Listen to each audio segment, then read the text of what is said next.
Kafkasların masal diyarı Svaneti'den herkese merhaba. Bu videoda Svan Kuleleri ve Svaneti bölgesinin coğrafyası hakkında bilgiler paylaşacağım. Ülkemizin kuzeydoğu komşusu olan Gürcistan'ın büyük bölümünü Kafkas Dağları oluşturmaktadır ve bu dağlık sistem iki bölüme ayrılmaktadır. Gürcistan'ın kuzeyi boyunca uzanan dağlık bölge Büyük Kafkas Dağları olarak bilinirken, Gürcistan'ın güneyi Ermenistan ve Azerbaycan'ın batısı boyunca uzanan dağlık bölge Küçük Kafkas Dağları olarak isimlendirilir. Karadeniz ile Hazar Denizi arasında uzanan Kafkas Dağları 1200 kilometrelik bir uzunluğa sahiptir. Alp-Himalaya dağlık sisteminin bir parçası olan Büyük Kafkas Dağları, Arabistan plakasının Avrasya plakası ile çarpışması sonucunda oluşmuştur. Bu açıdan Büyük Kafkaslar tektonik olarak iki plaka arasında sınır kabul edilmektedir. En yüksek noktası 5642 metre olan Büyük Kafkas Dağları'nda 4000 metre üzerinde çok fazla sayıda zirve bulunmaktadır. Yüksekliğinin bir sonucu olarak zirve kesimlerinde sıcaklıklar düşmekte ve yoğun kar yağışları gerçekleşmektedir. Svaneti bölgesinin bazı yerlerinde kar kalınlığı 5 metreyi bulabilmektedir. Kar yağışının fazla olması ve düşük sıcaklıklar Kafkas Dağları'nda çok fazla sayıda buzulun gelişmesine imkan sağlamıştır. Haritalama çalışmalarına göre 2000 yılında Büyük Kafkas Dağları'nda 2186 buzul tespit edilmiştir. Ancak tüm dünyada olduğu gibi Kafkas Dağları'ndaki buzullar da hızla erimektedir. Gürcistan, tarihi ve coğrafi özelliklerine göre birçok bölgeden oluşmaktadır. Bu bölgenin içerisinde en dikkat çekici olan Gürcistan'ın kuzeyinde ve Kafkas Dağları'nın güney yamaçlarında yer alan Svaneti'dir.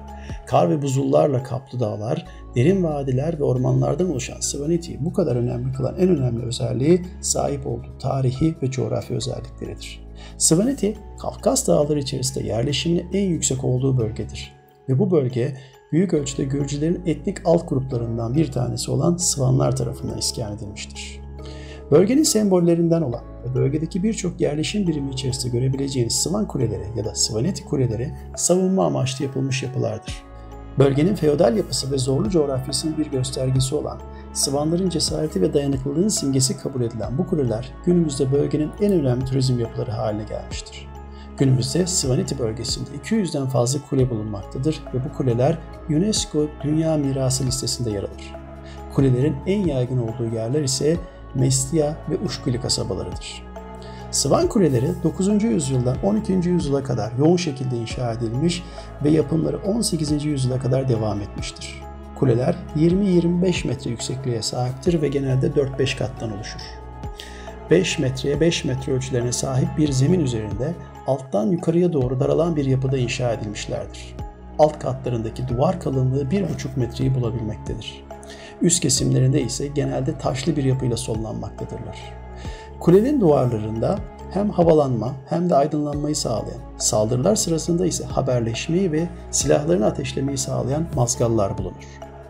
Kuleler bağımsız olarak inşa edildikleri gibi kulelerin yanlarında maçhubi ya da maçhup olarak adlandırılan ve genelde 2 kattan oluşan geleneksel Svaneti evleri bulunmaktadır. Bu evlerin zemin katlarında hem hayvanlar hem de insanlar için yaşam alanları vardır. Üst katları darbazi olarak adlandırılır ve burada yaz aylarında insanların kullandığı yem ve alet deposu olarak kullanılan bölümler bulunur. Kulelerin evlerle bitişik olduğu yapılarda evlerin ikinci katlarında bulunan bir kapı ile kulelere ulaşılmaktadır. Yanlarında evlerin bulunmadığı kulelerde ise kuleye giriş ikinci kattan ve saldırılar sırasında kolaylıkla yukarı kaldırılabilen tahta merdivenlerle sağlanmaktadır. Kulelerin her biri bir aileye aittir ve kulelerin yüksekliği o ailenin gücünü, statüsünü göstermektedir. Savunma açısından da kulelerin yüksek olması yaklaşan düşmanı izleyebilme, diğer kulelere haber verebilme ve daha iyi bir savunma yapma imkanı sağlıyordu. Ayrıca dünyanın hiçbir yerinde olmayan bu yapıların heybetli görüntüsü düşmanlar üzerinde caydırıcı bir etki yapıyordu. Kuleler, Moğol, Pers ve Osmanlı saldırıları gibi dışarıdan gelen saldırıların yanı sıra feodal bir yapıya sahip bölgedeki aileler ve köyler arasında yaşanan kavgalar, kan davaları sırasında da sıklıkla kullanılmıştır. Oldukça kalın duvarlara sahip olan kuleler sadece saldırılara karşı değil, özellikle çığ düşmeleri gibi doğal afetlere karşı da kullanılmıştır. Zamanında oldukça kullanışlı olan bu kuleler günümüzde ne yazık ki kullanılmamaktadır. Kulelerin katları arasındaki bölümler genelde ahşaptan yapıldığı için birçoğunun ahşap bölümleri günümüzde yıkılmış haldedir. Bu yüzden restore edilen birkaç kule dışında kulelere tırmanma imkanı bulunmamaktadır. Kulelerin ve bölgedeki geleneksel evlerin duvarlarında ve çatılarında kayrak olarak adlandırılan kayaç kullanılmıştır. Arduvaz taşı olarak da bilinen kayrak taşı, kolayca ince yapraklar halinde ayrılabilen, jeolojik açıdan folyasyon özelliğine sahip bir metamorfik yani başkalaşım kayasıdır. Metamorfik kaya, kayaların yüksek sıcaklık ve basınç koşulları altında mineralojik ve dokusal değişime uğraması sonucunda oluşan kayalardır. Kayrak taşı da kil taşı, çamur taşı ve volkanik küllerin yüksek basınç altında sıkışmasıyla oluşur. Folyasyon yani yapraklanma özelliği sayesinde yassı bir yapı kazanan kayrak taşı yaygın olarak duvar ve çatı yapımında kullanılır. Bu özelliğinden dolayı dam taşı olarak da bilinir. Bu kayaç Sıvaneti bölgesinin eski evlerinde, kiliselerinde ve Sıvan kulelerin hem duvarlarında hem de çatılarının yapımında yoğun olarak kullanılmıştır. Bölgeye gidecekler için küçük bir uyarıda bulunmak istiyorum. Mestia'dan Uşkulya'ya giden yolun oldukça bozuk ve tehlikeli olduğunu belirtmek isterim. Bölgede özellikle yaz mevsiminde sağanak yağışlar, hızlı kar ve buz erimeleri nedeniyle taşkınlar, moloz akmaları gerçekleşmektedir. Bu durum yolların kapanmasına ya da bozulmasına neden olur.